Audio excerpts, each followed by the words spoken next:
আপনি এরকম একটা বিউটিফুল জোনকে সুইসাইডাল জোন কেন বানিয়ে ফেললেন? হ্যাঁ, আপনি দেখতে যথেষ্ট স্মার্ট এন্ড বিউটিফুল। আপনার মাথায় বুদ্ধি আছে নিশ্চয়। আপনার তো উচিত কোনো বিউটিফুল লোকেশনে গিয়ে সুইসাইড করা। ফর এক্সাম্পল, আপনি সাহসিকতার পরিচয় দিয়ে কোনো এক সুন্দর পাহাড় থেকে ঝাঁপ দিয়ে পড়ে যেয়ে মরে যেতে পারেন, অথবা কোনো একটা স্টানিং একটা ঝর্ণার সামনে পাথরে মাথা বাড়ি দিয়ে মারা যাওয়া।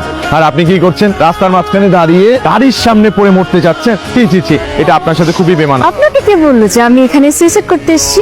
তাহলে আমার মতো বিউটিফুল মেয়ে এই পৃথিবীতে আর অনেক কিছু দেওয়ার বাকি আছে। সরি, আসলে আমি আপনার কথা কিছুই বুঝতে পারছি না। মানে আপনি দেখতে যতটা গোছালো, আপনার কথাবার্তা ততটাই অগোছালো। আমি বলছি আমি ঠিক খুলনা থেকে দূরপাল্লার বাসে করে ঢাকায় যাচ্ছি আমার ইন্টারভিউর জন্য।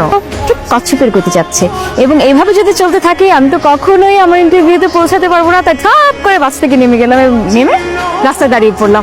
তারপরে আপনার এই গাড়িটা চলে আসে সামনে, এবং এই গাড়িটাকে দেখিয়ে কিন্তু আমার মনে হয়েছে এই গাড়িটাই আমাকে নিয়ে যেতে পারবে ঢাকায় ইন্টারভিউ দিতে। না তো আমার লেট হয়ে যাবে তো।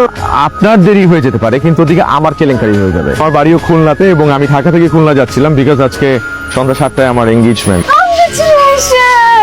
সাথে এভাবে রাস্তায় দাঁড়িয়ে কথা বলতে থাকলে আমার কংগ্রাচুলেশনস শোনার মতো আর মুখ থাকবে না। So I have to go. Good luck. আমি আমি আমি আপনাকে উইশ করে দিচ্ছি যে আপনার ইন্টারভিউ সুপার হবে, আপনার চাকরিটাও হয়ে যাবে। Bye bye, take care. তার মানে কি একটা মেয়ের স্বপ্ন কখনোই পূরণ হবে না? কি হচ্ছে আপনার স্বপ্নের? আমার না ছোটবেলা থেকে অনেক বড় স্বপ্ন, মানুষের মতো মানুষ হব। অন্য মানুষ? তাও হয়েছি। তারপর চাকরি করব, বিশ্বের দরবারে নিজের মাথা উঁচু করে দাঁড়াবো। হ্যাঁ, উঁচু করে দাঁড়াবেন। কিন্তু পারছি না। পারছেন না কেন? আমি চাকরি না পেলে কিভাবে মাথা উঁচু করে দাঁড়াবো ভাইয়া বলেন? প্রত্যেকটা মেয়ের অধিকার আছে পড়াশোনা করার। এই পৃথিবীর প্রত্যেকটা মেয়ের অধিকার আছে নিজের পায়ে দাঁড়ানো, ক্যারিয়ার বিল্ড আপ করার, বিশ্ব দরবারে মাথা উঁচু করে দাঁড়ানোর। আমি আপনাকে হেল্প করবো। কি লাগবে আপনার বলুন? ও wow! দেখেছেন ভাই, আপনার মন মানসিকতা, আপনার চিন্তা ভাবনা কত বড়, কত ব্রড মাইন্ডেড আপনি। কিন্তু আমার পরিবার, আমার পরিবার না এরকম না, আপনার মতো চিন্তা করতে পারে না। কি করেছে আপনার পরিবার? পরিবার না এতটা সাপোর্টিভ না। কেন? আমাকে আমাকে না এইভাবে শিকল দিয়ে বেঁধে রাখে, বাসা থেকে বের হতে দেয় না ভাইয়া। চাকরি কত দূরের কথা, আমি বাসা থেকে বের হতে পারি না। আপনার এই শিকল আমি ভাঙবো। শিকল দিয়ে রাখে না, মেয়েদেরকে চার দেয়ালের মাঝে আটকে রাখতে চায়। ডাকেন, আপনার বাপ মাকে ডাকেন, আমি কথা বলবো। ভাই আমার ইন্টারভিউ লেট হয়ে যাবে তো। কি করতে হবে বলেন? ইন্টারভিউতে যেতে হবে। ইন্টারভিউতে নিয়ে যাবো আমি? হ্যাঁ চলেন আপনি। ওকে। না না না। আমি যেতে পারবো না, আমার হাতে সময় কম। ভাই আপনি ঘুরে দেখবেন না ভাই, ঘুরে দেখবেন না। আমি আপনার ঘরে কাজ। বাবা অনেক আগে এঙ্গেজমেন্ট।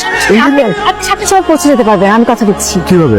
কোনো সমস্যা নেই, আপনি 7টার সময় যেতে পারবেন। আপনার তো আমার অফিস পর্যন্ত যেতে হবে না, আপনি শুধুমাত্র ঢাকায় যে কোনো জায়গায় আমাকে নামিয়ে দেবেন। তারপর ওখানে নেমে যে কোনো আপনার মতো যে কোনো একজনকে ধরে আমি ইন্টারভিউতে চলে যাবো ভাইয়া।